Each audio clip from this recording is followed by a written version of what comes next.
Victorian London's East End was blighted by overcrowded slums where the working classes and hunger-stricken poor scratched a living. Alarmed by the sheer scale of destitution and vagrancy, William Booth established the Salvation Army in 1865 to release the poor from the curse of grinding poverty. His mission was to provide soup, soap and salvation to down-and-outs, which he believed would turn people away from the darkest depths of deprivation. In these surroundings, Jack London, an American journalist and social activist, journeyed to the East End in 1902, disguised in working-class clothes. He wanted to experience the struggles of everyday people for food and shelter for himself, later publishing his account as The People of the Abyss. In this video, Jack London, after a night walking the streets, travels to the Salvation Army Barracks on Blackfriars Road for a free meal, where he is accompanied by a multitude of wretched, hungry and homeless men. He soon discovers that their breakfast is neither worth the arduous wait nor the cost of his liberty. Before we start, please consider clicking the subscribe button for more content like this. If you find this video interesting, I would really appreciate it if you could give it a thumbs up and share it widely with friends and family. You can also support the channel and get access to exclusive perks by becoming a channel member. Check out the Join button and description for more. After carrying the banner to walk the streets all night, I did not sleep in Green Park when morning dawned. I was wet to the skin.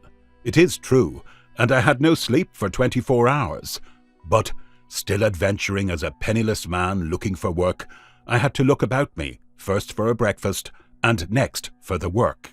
During the night I had heard of a place over on the Surrey side of the Thames, where the Salvation Army every Sunday morning gave away a breakfast to the unwashed. And, by the way, the men who carry the banner are unwashed in the morning, and unless it is raining, they do not have much show for a wash either. This, thought I, is the very thing. Breakfast in the morning, and then the whole day in which to look for work. It was a weary walk. Down St. James's Street I dragged my tired legs, along Pall Mall, past Trafalgar Square to the Strand. I crossed the Waterloo Bridge to the Surrey side, cut across the Blackfriars Road, coming out near the Surrey Theatre, and arrived at the Salvation Army Barracks before 7 o'clock. This was the Peg, and by the Peg in the argot is meant the place where a free meal may be obtained. Here was a motley crowd of woe-begone wretches who had spent the night in the rain. Such prodigious misery, and so much of it. Old men, young men, all manner of men, and boys to boot, and all manner of boys. Some were drowsing standing up. Half a score of them were stretched out on the stone steps in most painful postures, all of them sound asleep, the skin of their bodies showing red through the holes and rents in their rags. And up and down the street and across the street for a block either way, each doorstep had from 2 to 3 occupants, all asleep, their heads bent forward on their knees.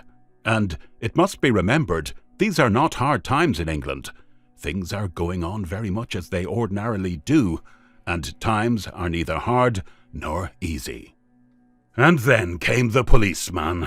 "Get out of that, you damn swine! Hey, get out now!" And like swine he drove them from the doorways and scattered them to the four winds of Surrey. But when he encountered the crowd asleep on the steps, he was astounded. "Shocking!" he exclaimed. "Shocking! End of a Sunday morning? A pretty sight! Hey, get out of that, you accursed nuisances!" Of course it was a shocking sight. I was shocked myself, and I should not care to have my own daughter pollute her eyes with such a sight, or come within half a mile of it. But, and there we were, and there you are. And but is all that can be said. The policeman passed on, and back we clustered, like flies around a honey jar. For was there not that wonderful thing, a breakfast, awaiting us? We could not have clustered more persistently and desperately had they been giving away $1,000,000 banknotes. Some were already off to sleep, when back came the policeman, and away we scattered, only to return again as soon as the coast was clear. At 7:30, a little door opened, and a Salvation Army soldier stuck out his head. "Ain't no sense blocking the way up that way," he said. "Those as has tickets can come in now, and those as hasn't can't come in till 9. Oh, that breakfast. 9 o'clock. An hour and a half longer. The men who held tickets were greatly envied. They were permitted to go inside, have a wash, and sit down and rest until breakfast, while we waited for the same breakfast on the street. The tickets had been distributed the previous night on the streets and along the embankment, and the possession of them was not a matter of merit, but of chance. At 8:30, more men with tickets were admitted, and by 9 the little gate was opened to us. We crushed through somehow and found ourselves packed in a courtyard like sardines. On more occasions than one, as a Yankee tramp in Yankee land, I have had to work for my breakfast, but for no breakfast did I ever work so hard as for this one. For over 2 hours I had waited outside, and for over another hour I waited in this packed courtyard. I had had nothing to eat all night, and I was weak and faint, while the smell of the soiled clothes and unwashed bodies, steaming from pent animal heat and blocked solidly about me, nearly turned my stomach. So tightly were we packed that a number of the men took advantage of the opportunity and went soundly asleep standing up. Now, about the Salvation Army in general, I know nothing, and whatever criticism I shall make here is of that particular portion of the Salvation Army which does business on Blackfriars Road, near the Surrey Theatre. In the first case, this forcing of men who have been up all night to stand on their feet for hours longer is as cruel as it is needless. We were weak, famished, and exhausted from our night's hardship and lack of sleep, and yet there we stood, and stood, and stood, without rhyme or reason. Sailors were very plentiful in this crowd. It seemed to me that 1 man in 4 was looking for a ship, and I found at least a dozen of them to be American sailors. In accounting for their being on the beach, I received the same story from each and all, and from my knowledge of sea affairs, this story rang true. English ships signed their sailors for the voyage, which means the round trip, sometimes lasting as long as 3 years, and they cannot sign off and receive their discharges until they reach the home port, which is England. Their wages are low, their food is bad, and their treatment worse. Very often they are really forced by their captains to desert in the New World or the colonies, leaving a handsome sum of wages behind them, a distinct gain either to the captain or the owners, or to both. But whether for this reason alone or not, it is a fact that large numbers of them desert. Then, for the home voyage, the ship engages whatever sailors it can find on the beach. These men are engaged at the somewhat higher wages that obtain in other portions of the world, under the agreement that they shall sign off on reaching England. The reason for this is obvious, for it would be poor business policy to sign them for any longer time, since seamen's wages are low in England, and England is always crowded with sailormen on the beach. So, this fully accounted for the American seamen at the Salvation Army barracks. To get off the beach in other outlandish places, they had come to England, and gone on the beach in the most outlandish place of all. There were fully a score of Americans in the crowd, the non-sailors being tramps royal, the men whose mate is the wind that tramps the world. They were all cheerful, facing things with the pluck which is their chief characteristic, and which seems never to desert them. Withal, they were cursing the country with lurid metaphors, quite refreshing after a month of unimaginative, monotonous Cockney swearing. The Cockney has one oath, and one oath only, the most indecent in the language, which he uses on any and every occasion. Far different is the luminous and varied Western swearing, which runs to blasphemy rather than indecency. And after all, since men will swear, I think I prefer blasphemy to indecency. There is an audacity about it, an adventurousness, and defiance that is far finer than sheer filthiness. There was one American tramp royal whom I found particularly enjoyable. I first noticed him on the street, asleep in a doorway, his head on his knees, but a hat on his head that one does not meet this side of the Western Ocean. When the policeman rooted him out, he got up slowly and deliberately, looked at the policeman, yawned and stretched himself, looked at the policeman again, as much as to say he didn't know whether he would or wouldn't, and then sauntered leisurely down the sidewalk.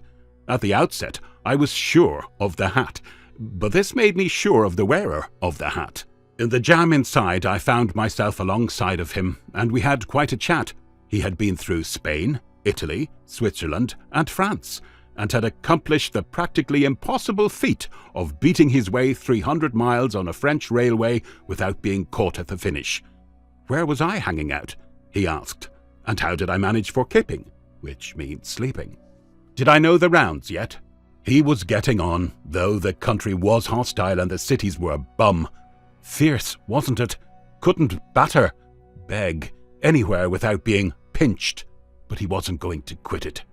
Buffalo Bill's show was coming over soon, and a man who could drive 8 horses was sure of a job at any time. These mugs over here didn't know beans about driving anything more than a span. What was the matter with me hanging on and waiting for Buffalo Bill? He was sure I could ring in somehow. And so, after all, blood is thicker than water. We were fellow countrymen and strangers in a strange land.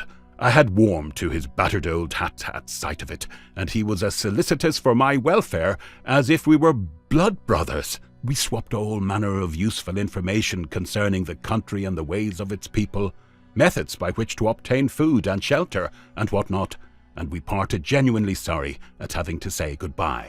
One thing particularly conspicuous in this crowd was the shortness of stature. I, who am but of medium height, looked over the heads of 9 out of 10. The natives were all short, as were the foreign sailors. There were only 5 or 6 in the crowd who could be called fairly tall, and they were Scandinavians and Americans. The tallest man there, however, was an exception. He was an Englishman, though not a Londoner. "Candidate for the Lifeguards?" I remarked to him. "You've hit it, mate," was his reply. "I've served my bit in that same, and the way things are, I'll be back at it before long." For an hour we stood quietly in this packed courtyard. Then the men began to grow restless. There was pushing and shoving forward, and a mild hubbub of voices. Nothing rough, however, or violent, merely the restlessness of weary and hungry men. At this juncture forth came the adjutant. I did not like him. His eyes were not good. There was nothing of the lowly Galilean about him, but a great deal of the centurion who said, "For I am a man in authority, having soldiers under me, and I say to this man, Go, and he goeth, and to another, Come, and he cometh, and to my servant, Do this, and he doeth." Well, he looked at us in just that way, and those nearest to him quailed. Then he lifted his voice. "Stop this here now, or I'll turn you the other way and march you out, and you'll get no breakfast." I cannot convey by printed speech the insufferable way in which he said this, the self-consciousness of superiority, the brutal gluttony of power. He revelled in that he was a man in authority, able to say to 500,000 ragged wretches, "You may eat or go hungry, as I elect." To deny us our breakfast after standing for hours, it was an awful threat, and the pitiful abject silence which instantly fell attested its awfulness. And it was a cowardly threat, a foul blow, struck below the belt. We could not strike back, for we were starving, and it is the way of the world that when one man feeds another, he is that man's master. But the centurion, the adjutant, was not satisfied. In the dead silence he raised his voice again, and repeated the threat, and amplified it, and glared ferociously. At last we were permitted to enter the feasting hall, where we found the ticket men washed but unfed. All told, there must have been nearly 700 of us who sat down, not to meat or bread, but to speech, song, and prayer, from all of which I am convinced that Tantalus suffers in many guises, this side of the infernal regions. The adjutant made the prayer, but I did not take note of it, being too engrossed with the massed picture of misery before me. But the speech ran something like this: "You will feast in paradise. No matter how you starve and suffer here, you will feast in paradise. That is, if you will follow the directions," and so forth and so forth. A clever bit of propaganda, I took it, but rendered of no avail for 2 reasons. First, the men who received it were unimaginative and materialistic, unaware of the existence of any unseen, and too inured to hell on earth to be frightened by hell to come. And second, weary and exhausted from the night's sleeplessness and hardship, suffering from the long wait upon their feet, and faint from hunger, they were yearning, not for salvation, but for grub. The soul snatchers, as these men call all religious propagandists, should study the physiological basis of psychology a little, if they wish to make their efforts more effective. All in good time. About 11 o'clock, breakfast arrived. It arrived not on plates, but in paper parcels.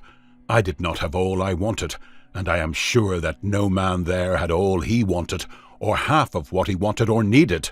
I gave part of my bread to the tramp royal who was waiting for Buffalo Bill, and he was as ravenous at the end as he was in the beginning. This is the breakfast.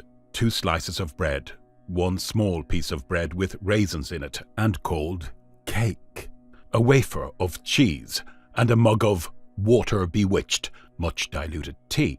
Numbers of the men had been waiting since 5 o'clock for it, while all of us had waited at least 4 hours, and in addition we had been herded like swine, packed like sardines, and treated like curs, and been preached at, and sung to, and prayed for. Nor was that all. No sooner was breakfast over, and it was over almost as quickly as it takes to tell, than the tired heads began to nod and droop, and in 5 minutes half of us were sound asleep. There were no signs of our being dismissed, while there were unmistakable signs of preparation for a meeting. I looked at a small clock hanging on the wall. It indicated 25 minutes to 12. Hey-ho, thought I. Time is flying, and I have yet to look for work. I want to go, I said to a couple of waking men near me. Got to stay for the service, was the answer. Do you want to stay? I asked. They shook their heads. Then let us go up and tell them we want to get out, I continued. Come on. But the poor creatures were aghast.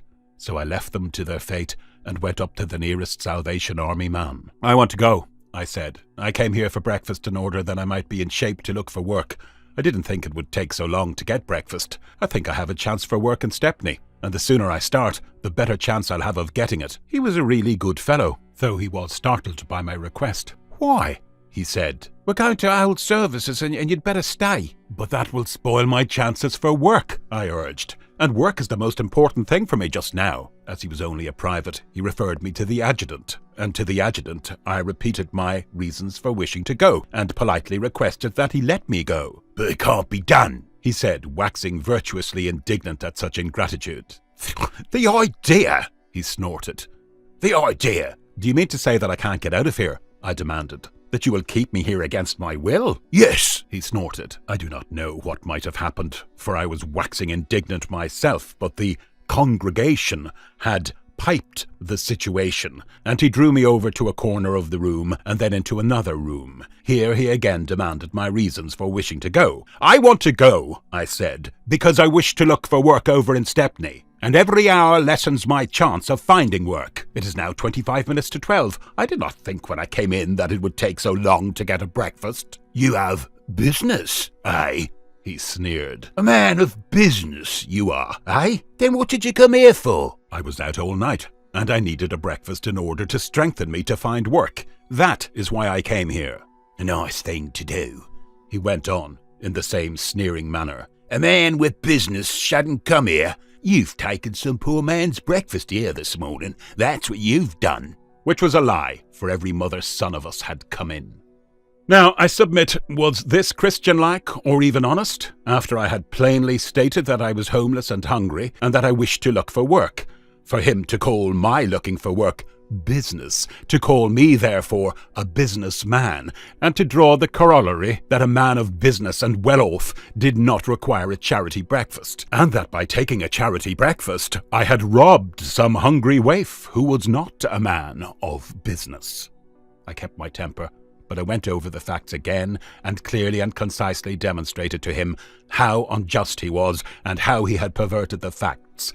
As I manifested no signs of backing down, and I am sure my eyes were beginning to snap, he led me to the rear of the building, where in an open court stood a tent.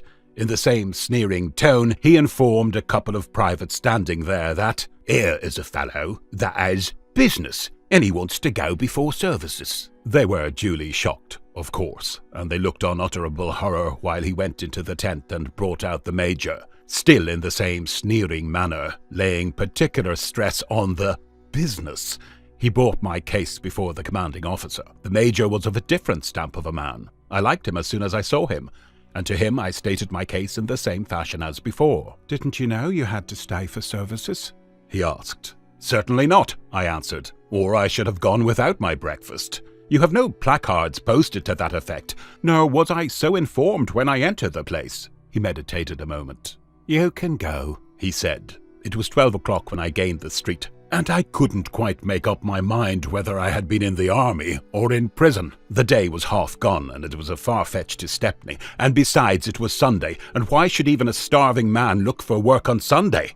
Furthermore, it was my judgment that I had done a hard night's work, walking the streets, and a hard day's work getting my breakfast, so I disconnected myself from my working hypothesis of a starving young man in search of employment, hailed a bus, and climbed aboard.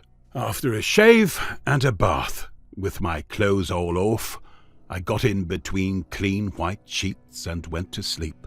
It was 6 in the evening when I closed my eyes. When they opened again, the clocks were striking 9 next morning.